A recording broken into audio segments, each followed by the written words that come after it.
Herbert West, the Reanimator, Chapter 3, 6 shots at midnight.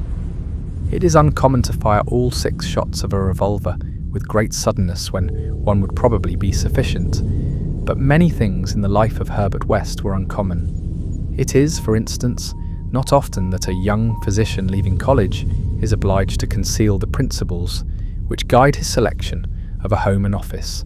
Yet that was the case with Herbert West. When he and I obtained our degrees at the medical school of Miskatonic University and sought to relieve our poverty by setting up as general practitioners, we took great care not to say that we chose our house, because it was fairly well isolated and as near as possible to the potter's field. Reticence such as this is seldom without a cause, nor indeed was ours, for our requirements were those resulting from a life work distinctly unpopular. Outwardly, we were doctors only, but beneath the surface were aims of far greater and more terrible moment. For the essence of Herbert West's existence was a quest amid black and forbidden realms of the unknown, in which he hoped to uncover the secret of life and restore to perpetual animation the graveyard's cold clay. Such a quest demands strange materials, among them fresh human bodies, and in order to keep supplied with these indispensable things, one must live quietly and not far from a place of informal interment. West and I had met in college, and I had been the only one to sympathise with his hideous experiments. Gradually, I had come to be his inseparable assistant, and now that we were out of college, we had to keep together. It was not easy to find a good opening for 2 doctors in company, but finally, the influence of the university secured us a practice in Bolton, a factory town near Arkham, the seat of the college. The Bolton worsted mills are the largest in the Miskatonic Valley, and their polyglot employees are never popular as patients with the local physicians. We chose our house with the greatest care, seizing at last on a rather run-down cottage near the end of Pond Street, 5 numbers from the closest neighbour, and separated from the local potter's field by only a stretch of meadowland, bisected by a narrow neck of the rather dense forest which lies to the north. The distance was greater than we wished, but we could get no nearer house without going on the other side of the field, wholly out of the factory district. We were not much displeased, however, since there were no people between us and our sinister source of supplies. The walk was a trifle long, but we could haul our silent specimens undisturbed. Our practice was surprisingly large from the very first, large enough to please most young doctors, and large enough to prove a bore and a burden to students whose real interest lay elsewhere. The mill hands were of somewhat turbulent inclinations, and besides their many natural needs, their frequent clashes and stabbing affrays gave us plenty to do. But what actually absorbed our minds was the secret laboratory we had fitted up in the cellar, the laboratory with the long table under the electric lights, where in the small hours of the morning we often injected West's various solutions into the veins of the things we dragged from the potter's field. West was experimenting madly to find something which would start man's vital motions anew after they had been stopped by the thing we call death, but had encountered the most ghastly obstacles. The solution had to be differently compounded for different types. What would serve for guinea pigs would not serve for human beings, and different human specimens required large modifications. The bodies had to be exceedingly fresh, or the slight decomposition of brain tissue would render perfect reanimation impossible. Indeed, the greatest problem was to get them fresh enough. West had had horrible experiences during his secret college researches with corpses of doubtful vintage. The results of partial or imperfect animation were much more hideous than were the total failures, and we both held fearsome recollections of such things. Ever since our first demoniac session in the deserted farmhouse on Meadow Hill in Arkham, we had felt a brooding menace, and West, though a calm, blonde, blue-eyed scientific automaton in most respects, often confessed to a shuddering sensation of stealthy pursuit. He half felt that he was followed, a psychological delusion of shaken nerves enhanced by the undeniably disturbing fact that at least one of our reanimated specimens was still alive, a frightful carnivorous thing in a padded cell at Sefton. Then there was another, our first, whose exact fate we had never learned. We had fair luck with specimens in Bolton, much better than in Arkham.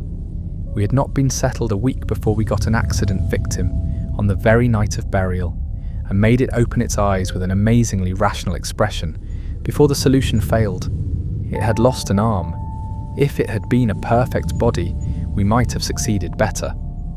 Between then and the next January, we secured 3 more. 1 total failure, 1 case of marked muscular motion, and 1 rather shivery thing. It rose of itself and uttered a sound. Then came a period when luck was poor. Interments fell off, and those that did occur were of specimens either too diseased or too maimed for use. We kept track of all the deaths and their circumstances with systematic care. One March night, however, we unexpectedly obtained a specimen which did not come from the potter's field. In Bolton, the prevailing spirit of Puritanism had outlawed the sport of boxing, with the usual result. Surreptitious and ill-conducted bouts among the mill workers were common, and occasionally professional talent of low grade was imported.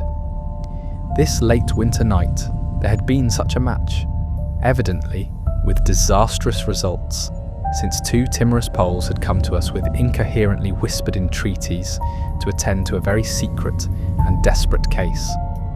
We followed them to an abandoned barn, where the remnants of a crowd of frightened foreigners were watching a silent black form on the floor. The match had been between Kid O'Brien, a lubberly and now quaking youth with a most un-Hibernian hooked nose, and Buck Robinson, the Harlem Smoke. The Negro had been knocked out, and a moment's examination showed us that he would permanently remain so. He was a loathsome, gorilla-like thing, with abnormally long arms which I could not help calling for legs, and a face that conjured up thoughts of unspeakable Congo secrets and tom-tom poundings under an eerie moon. The body must have looked even worse in life, but the world holds many ugly things.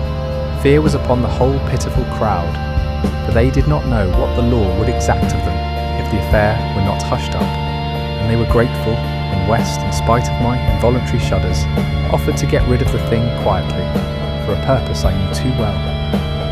There was bright moonlight over the snowless landscape, but we dressed the thing and carried it home between us through the deserted streets and meadows, as we had carried a similar thing one horrible night in Arkham. We approached the house from the field, in the rear, took the specimen in the back door, and down the cellar stairs, and prepared it for the usual experiment. Our fear of the police was absurdly great, though we had timed our trip to avoid the solitary patrolman of that section. The result was wearily anticlimactic. Ghastly as our prize appeared, it was wholly unresponsive to every solution we injected in its black arm. Solutions prepared from experience with white specimens only. So as the hour grew dangerously near to dawn, we did, as we had done with the others, dragged the thing across the meadows to the neck of the woods near the potter's field, and buried it there in the best sort of grave the frozen ground would furnish. The grave was not very deep, but fully as good as that of the previous specimen, the thing which had risen of itself and uttered a sound. In the light of our dark lanterns, we carefully covered it with leaves and dead vines, fairly certain that the police would never find it in a forest so dim and dense. The next day I was increasingly apprehensive about the police, for a patient brought rumours of a suspected fight and death. West had still another source of worry, for he had been called in the afternoon to a case which ended very threateningly. An Italian woman had become hysterical over her missing child, a lad of 5 who had strayed off early in the morning and failed to appear for dinner, and had developed symptoms highly alarming in view of an always weak heart.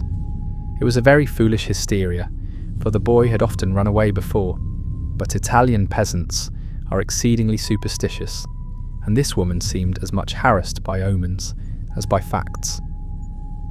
About 7 o'clock in the evening she had died, and her frantic husband had made a frightful scene in his efforts to kill West, whom he wildly blamed for not saving her life. Friends had held him when he drew a stiletto, but West departed amidst his inhuman shrieks, curses, and oaths of vengeance. In his latest affliction, the fellow seemed to have forgotten his child, who was still missing as the night advanced. There was some talk of searching the woods, but most of the family's friends were busy with the dead woman and the screaming man. Altogether, the nervous strain upon West must have been tremendous. Thoughts of the police and of the mad Italian both weighed heavily. We retired about 11, but I did not sleep well. Bolton had a surprisingly good police force for so small a town, and I could not help fearing the mess which would ensue if the affair of the night before were ever tracked down. It might mean the end of all our local work, and perhaps prison for both West and me. I did not like those rumours of a fight which were floating about. After the clock had struck 3, the moon shone in my eyes, but I turned over without rising to pull down the shade. Then came the steady rattling at the back door. I lay still and somewhat dazed, but before long heard West's rap on my door. He was clad in dressing gown and slippers, and had in his hands a revolver and an electric flashlight. From the revolver, I knew that he was thinking more of the crazed Italian than of the police. "We'd better both go," he whispered. "It wouldn't do not to answer it anyway, and it may be a patient. It would be like one of those fools to try the back door." So we both went down the stairs on tiptoe, with a fear partly justified and partly that which comes only from the soul of the weird small hours. The rattling continued, growing somewhat louder. When we reached the door, I cautiously unbolted it and threw it open, and as the moon streamed revealingly down on the form silhouetted there, West did a peculiar thing. Despite the obvious danger of attracting notice and bringing down on our heads the dreaded police investigation, a thing which after all was mercifully averted by the relative isolation of our cottage, my friend suddenly, excitedly, and unnecessarily emptied all 6 chambers of his revolver into the nocturnal visitor. For that visitor was neither Italian nor policeman. Looming hideously against the spectral moon was a gigantic misshapen thing not to be imagined save in nightmares. A glassy-eyed, ink-black apparition, nearly on all fours, covered with bits of mould, leaves and vines, foul with caked blood, and having between its glistening teeth a snow-white, terrible, cylindrical object terminating in a tiny hand.